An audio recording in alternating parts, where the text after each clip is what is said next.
Avinash did that one.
Hi everyone, good afternoon.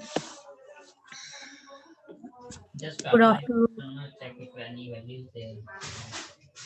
Okay, so are you all okay for the next date of MCQ? That is Friday, which can be Choti Diwali also on that day. So if it is date is okay, then we can put it on Friday. Otherwise, we can conduct it on Wednesday or Thursday also.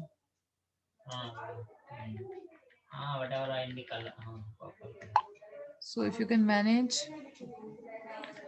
to appear for 20 minutes ma'am on Thursday देख लो. Thursday, ठीक है. Is everybody okay on Thursday at the same time? Because it is just a day before the Choti Diwali. On Friday, it will be like a day. It is a day before your Diwali, so we can have it on Thursday also if everybody is okay with that time. Time would remain same. Only just a day would be prior. So next would be on this Thursday, and maybe the last MCQ can be next week on Friday. So all five MCQs would be there. I have received certain assignments also, both assignment which has been submitted from some of you, and for fifth there is still some time, so you can submit by next week, and then we will be covering everything hopefully. These two methods we will quickly finish, and then we will be remaining with three topics only: management of cash, and management of receivables, and management of inventory. So this would be, these three would be the only topics which will remain then after these two methods which we are studying for That is song. estimation of working capital. So then we'll be finishing with our syllabus, and MCQs and assignments and everything will be there. So I'll just submit your final scores of your assignments and all those MCQs to the college then, and then maybe you can have the revisions done, and we can take up the queries also if any would be later on, even after your session of the classes. Okay, so Thursday मुझे बताइए बाकी सब if are also okay with Arzu, then we can conduct on Thursday. Otherwise Friday is also okay with me.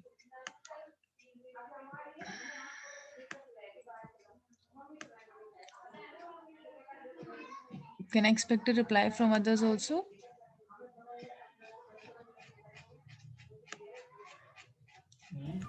Ma'am Thursday को ले लो.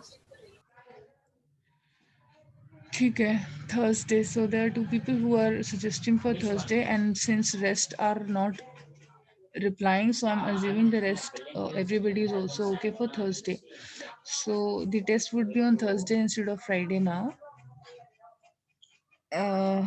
ठीक है, so I'm just starting with this topic now, what we are discussing. So we were studying the methods of estimation of the working capital, and we had covered one of the methods, which was the percentage of sales method, the easiest one, and it has also got a formula. Now with regression analysis method and with operating cycle method, these two methods are also having the statistical formula to calculate the estimate or to estimate the working capital of any organization. So regression analysis method basically is an estimation tool which is utilized by MAS for various types of estimations. It tries to establish trend relationship, and for working capital also, it is for working capital estimation, this particular method is also used. I mean, this method basically is used to estimate so many other things apart from working capital also in any respective organization. सिर्फ working capital को calculate करने के लिए ही regression analysis method use नहीं होता, but there are certain other types of estimations also which any organization requires to estimate. से कुछ sales का अगर एस्टिमेट निकालना है या अपना प्रॉफिट का एस्टिमेट निकालना है, रेवेन्यू कितना जनरेट हुआ उसका एस्टिमेट निकालना है, तो बहुत सारे एस्टिमेशंस को करने के लिए रिग्रेशन एनालिसिस मेथड बिजनेस में यूज होता है. But because we have to study working capital estimation, तो ये मेथड वर्किंग कैपिटल को एस्टिमेट करने के लिए भी है, यूज होता है बिजनेसेस में. और उसको कैलकुलेट करने का जो फॉर्मूला है विच I finished also, I think last time हमने discuss भी किया था, intercept plus slope into revenue हम करेंगे, so we will be able to get the working capital. And what exactly was intercept and slope और revenue क्या होता है? Revenue is sales minus cost is equal to revenue or maybe the actual profit जो हमारे sales से निकल के आता है कि actual profit after deducting all the costs and all those things will be our revenue. जो एक्चुअल हमारा नेट प्रॉफिट बच जाता है वो रेवेन्यू होता है. स्लोप क्या होता है? Is rate of change of working capital with 1 unit of change in the revenue. मतलब अगर हम किसी भी अपना प्रोडक्शन को की एक यूनिट को इंक्रीज कर रहे हैं, प्रोडक्शन को हम एक यूनिट से इंक्रीज कर रहे हैं, तो उसकी वजह से हमारा रेवेन्यू में कितना चेंज हो रहा है, हमारे प्रॉफिट में, नेट प्रॉफिट में कितना चेंज हो रहा है, वो हमारा होता है स्लोप. ठीक है. और इंटरसेप्ट कौन सा point? Intercept is a point where regression line and the working capital axis meets. वो point basically is the intercept. तो हम working capital, if we have the intercept, if we have the slope and if we know the revenue of our organisation, then we can actually calculate the working capital of the organisation. So you can have the imaginary figures to calculate the working capital this way, the way this $86 million working capital has been calculated with this formula through this method of estimation of working capital. Then है operating cycle method. Operating cycle होता है कि वो cycle, इसमें इस particular cycle में basically it's a process. The cycle, the working operating cycle is a process in any organisation which includes all the processes और the steps to perform or you can say to produce any product. जो product हम produce कर रहे हैं उसके लिए हमें जो भी एक्टिविटीज परफॉर्म करनी होती हैं, so that the actual operations can take place and we can have the finished goods ready through all those steps involved. वो होता है हमारी ऑपरेटिंग साइकिल. किसी भी चीज़ को प्रोड्यूस करने के लिए, जैसे कि अगर हम कोई प्रोडक्ट प्रोड्यूस कर रहे हैं जो कि एक टैंजिबल प्रोडक्ट है, जो कि एक फिजिकल प्रोडक्ट है जिसको कि हम देख सकते हैं, छू सकते हैं एंड वी बाय इट, उस प्रोडक्ट को बनाने के लिए कोई भी प्रोसेस इन्वॉल्व है. जैसे कि हमने रॉ मटेरियल परचेज करना है, कहाँ से परचेज करना है, कितने वेंडर्स हैं, हम क्वालिटी चेक करेंगे, रेट्स चेक करेंगे, सब कुछ. उसके बाद ऑर्डर प्लेस करेंगे, रॉ मटेरियल हमारे पास आएगा, फिर वो स्टोर से फैक्ट्री में जाएगा, फैक्ट्री में फिर वो वर्क इन प्रोग्रेस में रहेगा. Work in progress is the process through which that production process through the machineries and the manpower in the factory is taking place. वो सब कुछ होगा. उसके बाद फिनिश प्रोडक्ट रेडी होके बाहर कहाँ जाएगा? वेयर हाउसेज में जाएगा या डायरेक्ट मार्केट में जाएगा? उससे पहले पैकेजिंग कहाँ पे होगी, पैकेजिंग कितने स्लॉट्स में होगी, छोटा पैकेजिंग होगा, बड़ा पैकेजिंग होगा, फिर मूवमेंट कैसे होगा मार्केट में, और वेयर हाउस से निकलेगा. This is everything. ये सारी चीज़ें एक प्रोसेस है, छोटा छोटा स्टेप्स इन्वॉल्व रहता है हर चीज़ में. तो वो हर स्टेप को स्टेप बाय स्टेप, मतलब पूरा एंटायर प्रोसेस को अगर हम फॉलो कर रहे हैं तो वो एक ऑपरेटिंग साइकिल हो गया. सो ऑपरेटिंग साइकिल मेथड अब क्या कहता है? This is probably the best of the methods because it takes into the account the actual businesses and the industry situation. क्यों? क्योंकि किसी भी हम अगर ऑपरेटिंग साइकिल मेथड किसी भी बिजनेस में अप्लाई करेंगे तो हम उस पर्टिकुलर ऑर्गेनाइजेशन के ऑपरेटिंग साइकिल में जो स्टेप्स इन्वॉल्व है उसको इन्वॉल्व करते हुए या उसको कंसिडर करते हुए हम वर्किंग कैपिटल कैलकुलेट करेंगे। इसीलिए ये मेथड सबसे ज़्यादा रियलिस्टिक माना जाता है, क्योंकि ये एक्चुअल में बिजनेस की उस बिजनेस की एक्टिविटीज़ पर बेस करेगा। ये कोई इमेजिनरी बिजनेस ऑपरेटिंग साइकिल को हम नहीं अप्लाई करके निकालेंगे working capital, but we will actually take those figures from the actual business and the activities which are taking place in the business. So this is more of the actual method कह लीजिए in comparison to the other above two which we have studied. And a general rule can be stated in this method: longer the working capital operating cycle, higher would be the requirement of the working capital and vice versa. इसका meaning ये हुआ कि किसी organisation में हो सकता है operating cycle long process हो, किसी में हो सकता है बहुत शॉर्ट प्रोसेस है। जैसे कि अगर कोई एक मैन्युफैक्चरिंग ऑर्गेनाइजेशन है फॉर एग्जांपल, जो कि खुद अपना प्रोडक्ट को बनाती हैं, अपने ही ऑफिस अपने ही फैक्ट्रीज में या कहीं पर भी प्रोडक्शन एक्चुअली में हो रहा है, तो वहां पर तो ऑपरेटिंग साइकिल लॉन्ग प्रोसेस होगा, बहुत सारी चीजें, बहुत सारा स्टेप्स इन्वॉल्व है, लाना ले जाना, प्रोड्यूस करना, और प्रोडक्शन के टाइम पर भी बहुत सारे चैलेंजेस आते ही हैं कि कभी मशीनरी ब्रेक डाउन हो गया, फिर उसकी रिपेयरिंग हो गई, इतने टाइम काम नहीं हुआ, या उस टाइम पर मैन पावर को हमने कहाँ पर यूज करना है, किस तरह से, दो ऑल थिंग, वो सब चैलेंजेस तो आते हैं, वो लॉन्ग प्रोसेस होगा। लेकिन अगर हमारी ऑर्गेनाइजेशन मैन्युफैक्चरिंग नहीं है and we just have the business से फॉर सेल एंड परचेज, हमने कहीं से कोई चीज़ खरीदी और उसके ऊपर थोड़ा सा मार्जिन रखा और उसको बेच दिया, या सपोज करो जैसे कोई एक ऐसा बिजनेस है जो कि कोई प्रोडक्ट है जो हम बहुत सारी कंपनीज ऐसा करती थी, अब तो चाइना से रिलेशनशिप ठीक नहीं है हमारी कंट्री के, so businesses are also more और less now we are not doing it, but there were so many companies who were like which were importing the finished goods from China, और उसके ऊपर अपना मार्जिन रख के थोड़ा सा अपनी ही कंट्री में यहाँ पर मार्केट में उसको सेल करते थे। तो उनको बहुत ज़्यादा काम नहीं करना पड़ा क्योंकि प्रोडक्शन नहीं करनी पड़ी। जहाँ से कि कोई एक मैन्युफैक्चरिंग ऑर्गेनाइजेशन सिर्फ रॉ मटेरियल खरीदेगी, इस ये पर्टिकुलर ऑर्गेनाइजेशन जो सिर्फ सेल परचेज में है और मैन्युफैक्चरिंग नहीं है एक तरह से, वो डायरेक्टली फिनिश्ड गुड खरीदेगी और आगे अपना मार्जिन रख के थोड़ा सा उसको बेच देगी हायर मार्केट में। तो उनके पास जो है उनकी ऑपरेटिंग साइकिल शॉर्टर हो गई then that of the other nature of the business which is like in manufacturing or unlike manufacturing organization. तो इस तरह से होता है कि लॉन्गर अगर किसी भी बिजनेस का हमारा ऑपरेटिंग साइकिल है तो वर्किंग कैपिटल ऑब्वियसली हमको ज़्यादा चाहिए होगा, पैसा फिर नंबर ऑफ एक्टिविटीज़ के लिए ज़्यादा चाहिए होगा क्योंकि एक्टिविटीज़ ही ज़्यादा हो रही हैं। और अगर हमारा शॉर्ट है operating cycle then maybe working capital requirement is maybe we can have the things done in a lesser working capital also.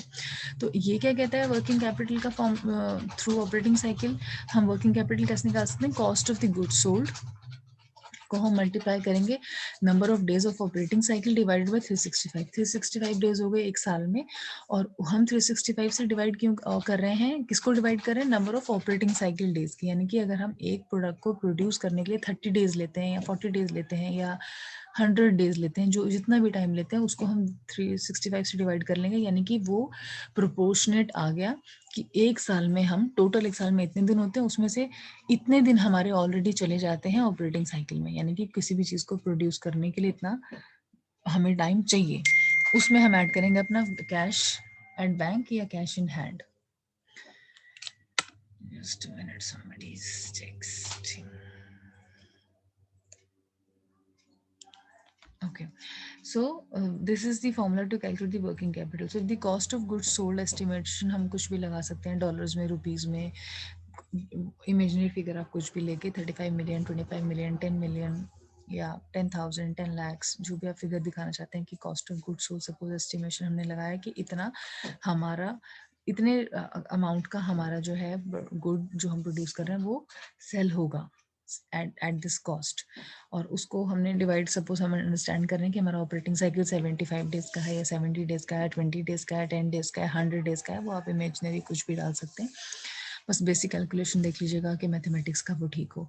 और हमारे पास बैंक में कैश इतना है या इन हैंड हमारा बिजनेस में कैश इतना है, कैश इन हैंड या कैश एट बैंक, कुछ भी एक फिगर आपने ले लिया, 1 लाख 20 लाख 10 लाख, जो भी आप कॉस्ट ऑफ गुड्स सोल्ड और उसके हिसाब से बैलेंस करके आप ये फिगर्स लीजिएगा कि कैश एट बैंक कितना है. So working capital we can easily calculate कि हमारा business with in the business जो कैश इन्वॉल्व है या शॉर्टर पीरियड ऑफ टाइम में कैश या कैश इक्विवेलेंट्स जो हैं वो इतनी वैल्यू के हैं, which I have taken here in like $1.25 million, और 35 हमारा एक तरीके से $1 million हमको गुड्स सेल करने से मिलेगा, और हमने ये बेसिक कैलकुलेशन करके बॉड मास लगा के $8.44 million हमने निकाल दिया. तो this would be the working capital we would require to have while having the business done for any respective year in any financial year. This is the final and the last formula to have the estimation done for the working capital in our business.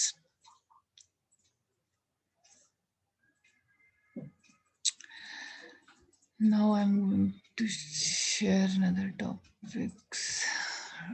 Just a moment.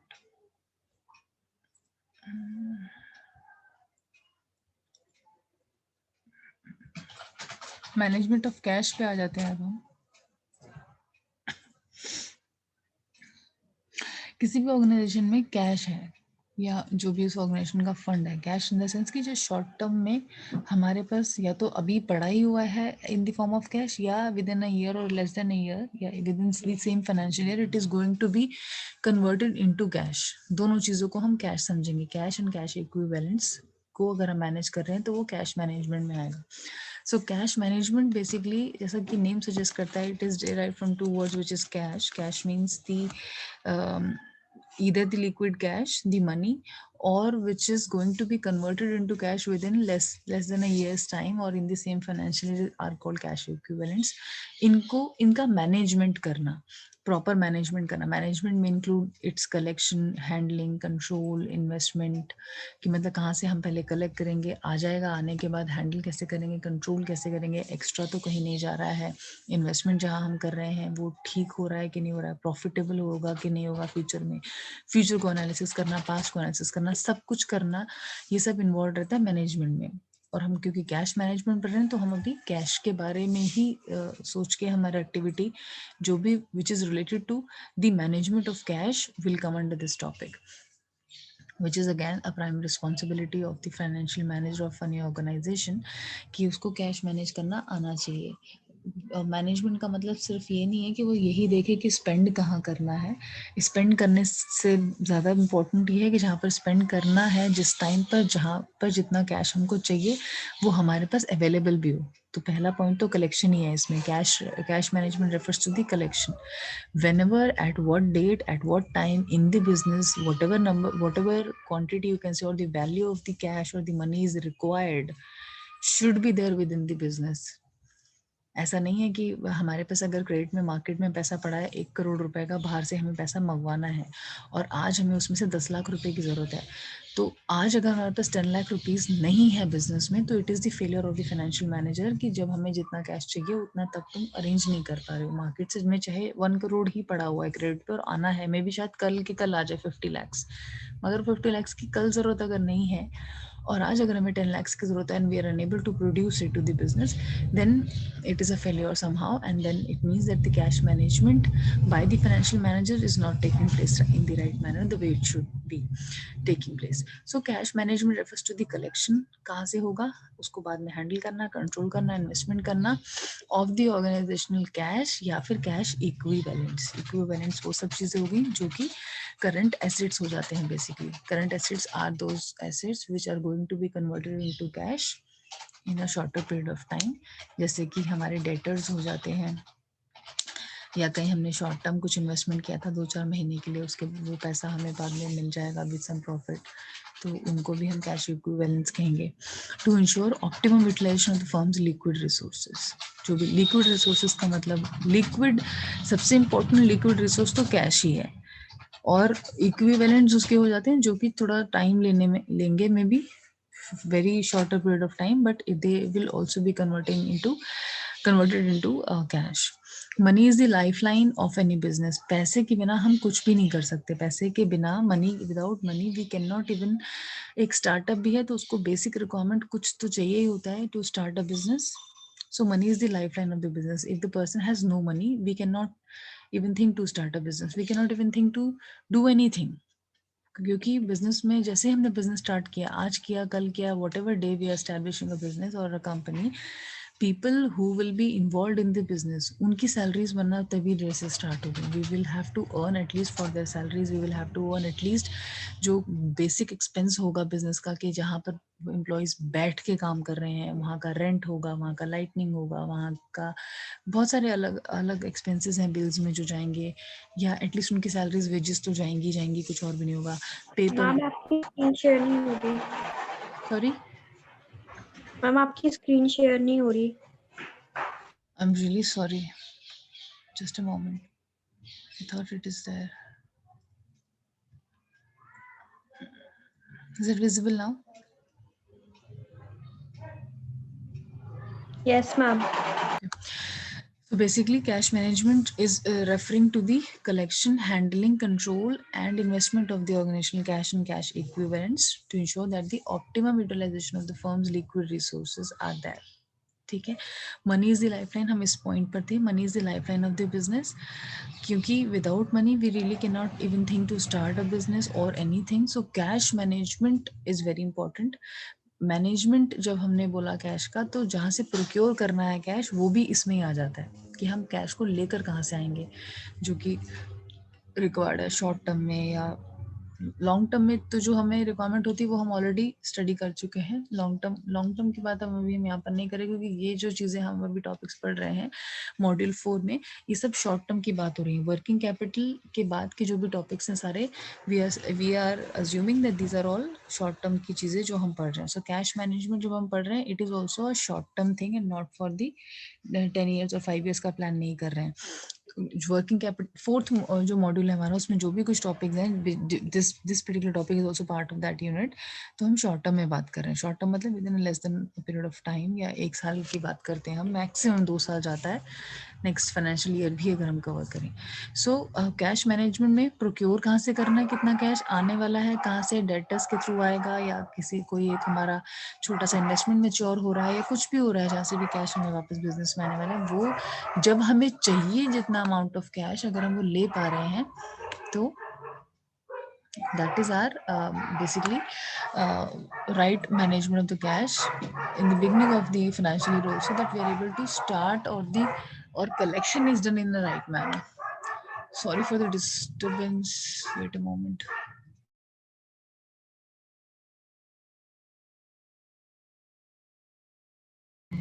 Okay, now cash management में 2 चीज़ आ जाती है, receivables cash management और payables cash management.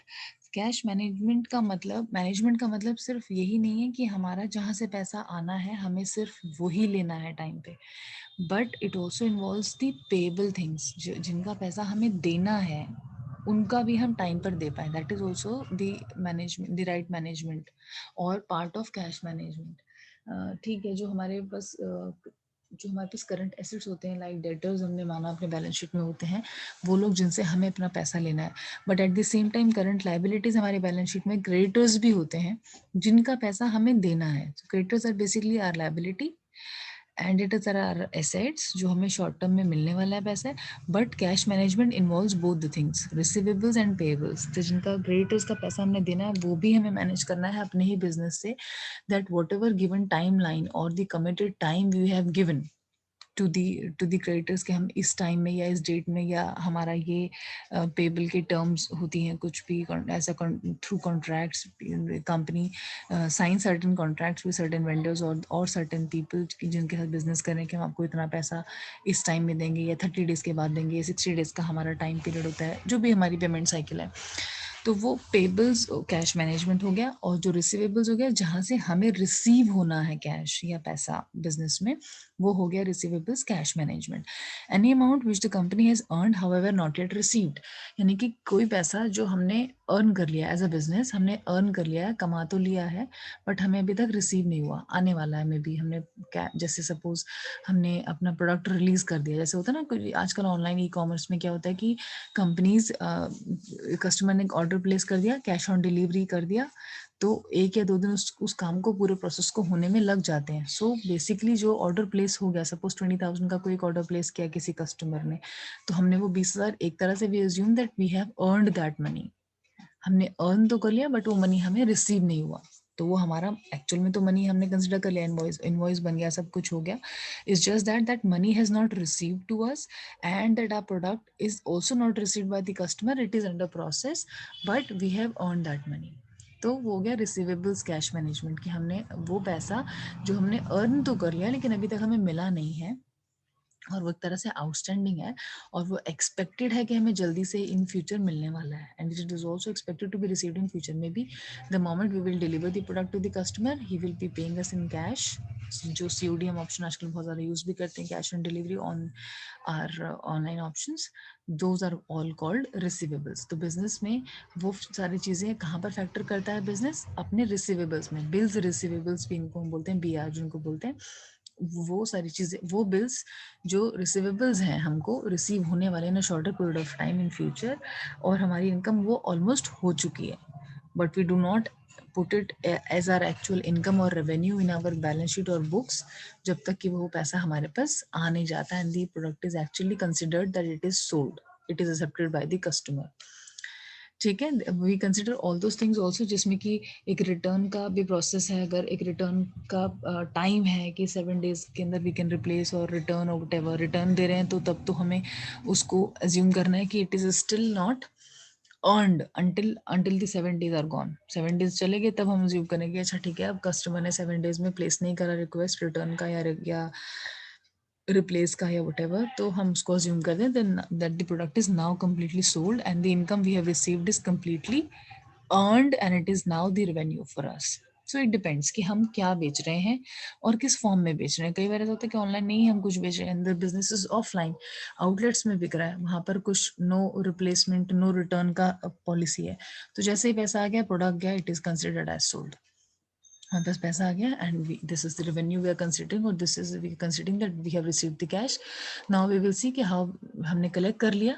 Now we will see how we will handle it, कैसे control करेंगे, कहाँ investment करेंगे, investment करना है नहीं करना है, क्या करना है, या उस पैसे से हम किसी का बिल पेबल को देंगे, हम किसी और क्रिएटर को पैसा देना है, क्या करना है. दैट इज बिजनेस कॉल और द फाइनेंशियल मैनेजर्स कॉल. उसको भी पता है कि आज इतना पैसा आ गया, पेबल में मेरे पास कब कितना ड्यू हो रहा है, and out of this receivables ही हम पेबल भी देंगे. An organization must manage its receivables to maintain the surplus cash inflow. It helps the firm to fulfill its immediate cash requirements. Surplus cash inflow क्या होता है? Surplus का मतलब होता है कि जितना हमको पैसे की आज के डे में सपोज रिक्वायरमेंट है, फॉर एग्जाम्पल आज कोई बिल्स ड्यू हो रहे हैं कंपनी के, जो उसको पे करना है, पेमेंट आज की डेट में करना है, सपोज 10 lakhs का पेमेंट करना है, और हमारे पास कैश जो पड़ा हुआ है वो 11 lakhs already we have suppose in a business today. तो आज का सरप्लस 1 लाख हो गया, 10 lakhs तो हम उसमें से पे करेंगे because it is due today. We are making the payment for 10 lakhs to the payables, but the extra surplus जो 1 लाख का हमारा बच गया through receivables हमको रिसीव हुआ, इनफ्लो हुआ कैश का बिजनेस में, वो हमें मेंटेन करना है कि किस तरह से अब whether we are going to invest it further to earn more, या फिर बिजनेस में ही उसकी रिक्वायरमेंट है फॉर द पेबल्स, या बिजनेस में ही रिक्वायरमेंट है कुछ और फर्दर इन्वेस्टमेंट करने के लिए, या कुछ और बाय करने के लिए, या रॉ मटेरियल परचेज करने के लिए, या किसी की सैलरी देने के लिए, किसी भी एक्सपेंस के लिए. So we should also be knowing that what is our surplus amount. Surplus cash inflow कितना है उसको भी हमें प्रॉपर मेंटेन करना है.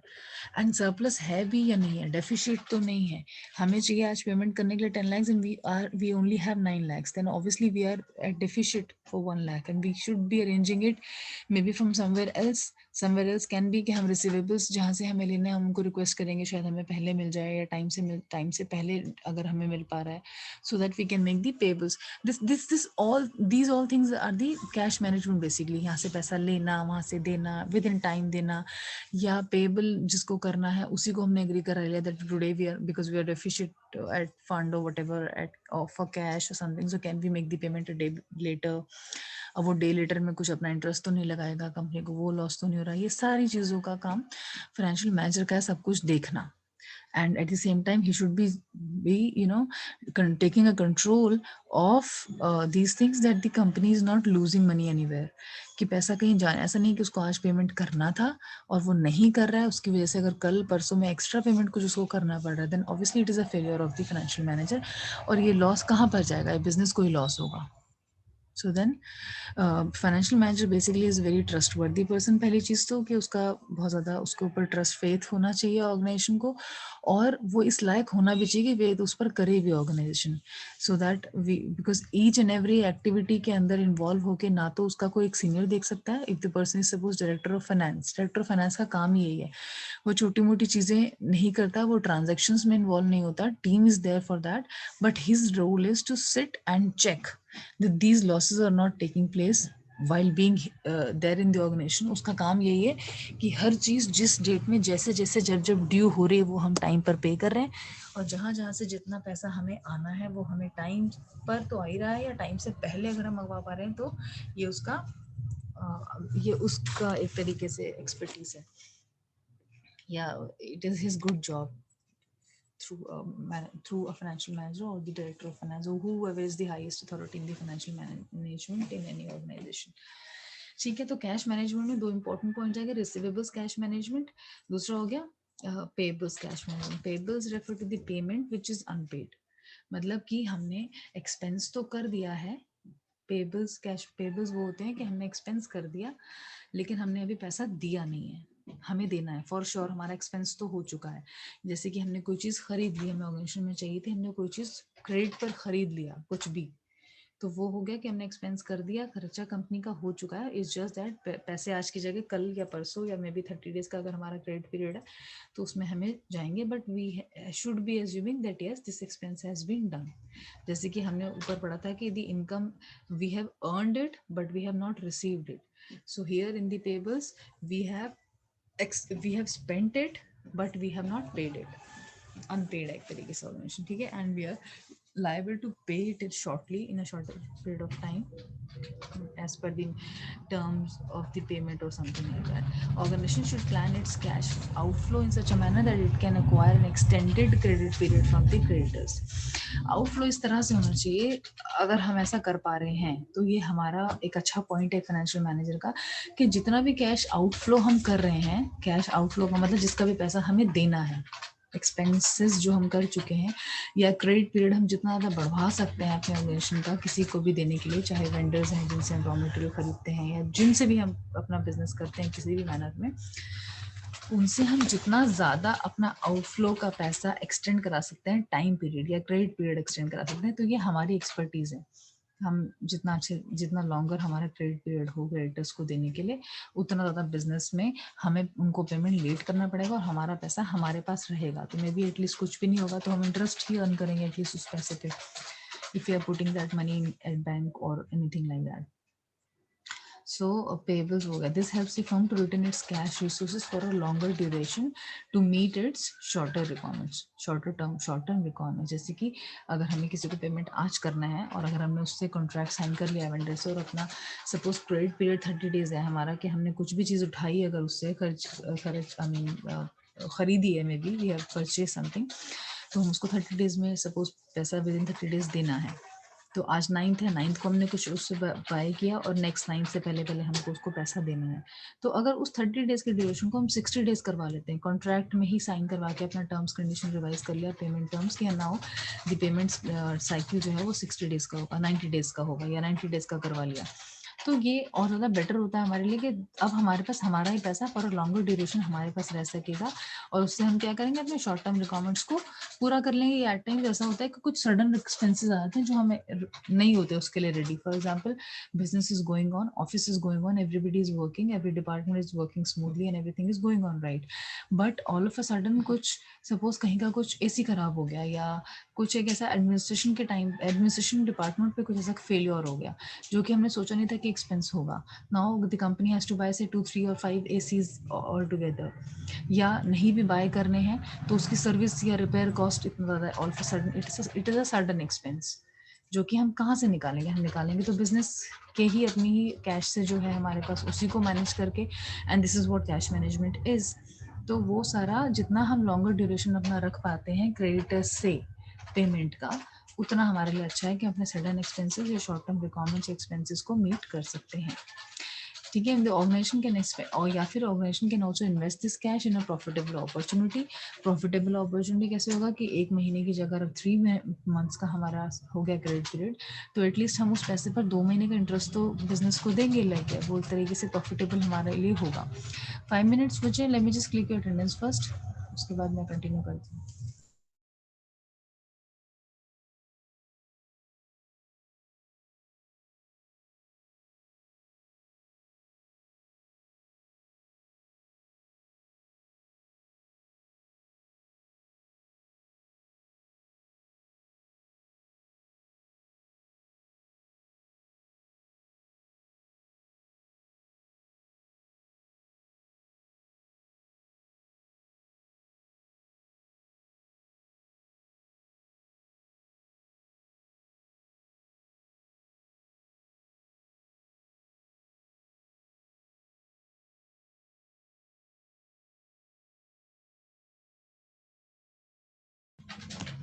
Objectives of cash management. Now हम कैश मैनेजमेंट इतना जो we assuming this is an important topic in a short period of time और short run in business.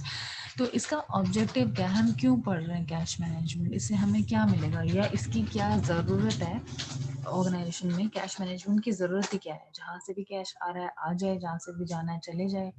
Why do we actually have to, we have a need or we have to do the cash management in a business? तो ये हम उसमें पढ़ेंगे कि क्या उसके objective है। पॉइंट्स को आप अपने लैंग्वेज में एक्सप्लेन भी कर सकते हैं। Main objectives for the cash management are fulfilling working capital requirement. ये सब चीज़ अगर हम कैश मैनेजमेंट प्रॉपर तरीके से नहीं करेंगे, पेबल्स रिसीवेबल्स नहीं करेंगे, तो वर्किंग कैपिटल की हमारी जो रिक्वायरमेंट है हम उसको फुलफिल नहीं कर पाएंगे। जैसे हमने अभी पढ़ा इससे पहले कि हम एस्टिमेट लगाते हैं हमें वर्किंग कैपिटल कितना चाहिए, हमने एस्टिमेट लगाया। एस्टिमेशन का मतलब होता है अंदाज़ा लगाना फ्यूचर के लिए। हमें अभी पता नहीं है कि कितना working capital as on date है हमारे पास। एस्टिमेशन लगाने का मतलब है हमारे पास कितना कैश इन्वॉल्व है, क्या क्या हमारे बिजनेस प्लान इस ईयर के हैं। कोई भी बिजनेस जब स्टार्ट होता है फाइनेंशियल ईयर उसका, तो वो अपना सबसे पहले बनाता है बिजनेस प्लान इस फाइनेंशियल ईयर के लिए क्या क्या है, कौन कौन से बजट बनाता है, कौन कौन सी एक्टिविटीज होंगी और किस एक्टिविटी में कहाँ पर कितना पैसा चाहिए होगा। हर बिजनेस करता है, तो वो बिजनेस कैसे करेगा, डिपार्टमेंट्स के ऊपर डिपेंड होता है। वो हर डिपार्टमेंट से अपना अपना बजट और अपना बिजनेस प्लान मंगवाते हैं और उसके हिसाब से फिर एक एंटायर ऑर्गेनाइजेशन का पूरा बन जाता है कि ये हमारा बिजनेस प्लान है, जो कि डिपेंड करता है वर्किंग कैपिटल उस पे। और जो हमने वो एस्टिमेशन मेथड्स पढ़े हैं उनमें से कोई भी एक मेथड को फॉलो करके कंपनी अपना वर्किंग कैपिटल को एस्टिमेट कर लेती है कि हमें मोर और लेस इतना वर्किंग कैपिटल इस फाइनेंशियल ईयर में अपने पास चाहिए होगा, यानी कि कैश की फॉर्म में या कैश इक्विवेलेंट्स की फॉर्म में हमारे पास इतना पैसा फ्लोट करने वाला है इस साल के अंदर। ठीक है, तो इसीलिए कैश मैनेजमेंट का पहला ऑब्जेक्टिव ये होगा कि कैपिटल रिक्वायरमेंट जो है हमारे पास, वर्किंग कैपिटल की जो रिक्वायरमेंट है उसको हम फुलफिल कर पा रहे हैं। कैश मैनेज ठीक से नहीं कर पाएंगे तो हमें नहीं पता होगा कि कहाँ से कब कितना पैसा मंगवाना है। शायद हम प्रोएक्टिव अप्रोच, हर कोई आपको बोलेगा जब आप इंटरव्यू में भी जाएंगे ना, so everybody would want you to be proactive. Proactive का मतलब ये होता है कि जब हमें जो चीज़ चाहिए उससे उसको उस टाइम पर डिलीवर करने के लिए आप उससे पहले से कुछ काम करना स्टार्ट करेंगे, तभी वो उस डेट में डिलीवर होगा। जैसे आपको सपोज कुछ टाइमलाइन दे दिया आपके बॉस ने या बिजनेस ने कि this is the timeline you have to perform an activity, या जैसे हम सपोज असाइनमेंट्स का एग्जांपल लेते हैं हम अपना, ऐसे बिजनेस में भी आगे होते रहेंगे आपके साथ चीज़ें कि आपको डॉक्यूमेंट डिलीवर करना है, टाइमलाइन दे दिया फ्राइडे को देना है, तो आप फ्राइडे को if you will start thinking to do it, you might not be able to deliver it. You will then have to plan कि मुझे अगर फ्राइडे को देना है, इतना लेंदी होगा ये डॉक्यूमेंट, इतना लेंदी मुझे असाइनमेंट बनाना होगा, इतने क्वेश्चंस हैं, तो I might take 2 hours, I might take 10 hours, I might take whatever time, और वो मेरे पास एवरी डे में कितना टाइम होगा, मैं एक टाइम में बैठ के बनाऊंगा या मे बी शॉर्ट थोड़ा थोड़ा टाइम बना के मैं 2 दिन में 4 दिन में complete. This is all our strategy कि हाउ वी डू इट। ठीक है, तो performing that activity as per the timeline you will have to plan before या प्रायर। तो उस पर्टिकुलर सेम चीज़ हमारे साथ कैश मैनेजमेंट में भी, कि हमें जिस डे में जितना कैश चाहिए अगर हम उस दिन में बैठकर उस दिन पहुंच के उस डेट में तब हम मैनेज करना शुरू करेंगे, तो we will definitely not be able to do it. So every business wants us to be proactive. जो भी रह जाएगा हम वो नेक्स्ट क्लास में कंसिडर करेंगे. I think time is very less now. It is going to be over. So objectives मैं next class में कंसिडर करती हूँ. ठीक है. So this is what it is. These objectives we will cover and hopefully in the next class I will complete this topic entirely. कुछ इसके methods भी हैं to calculate to manage the cash.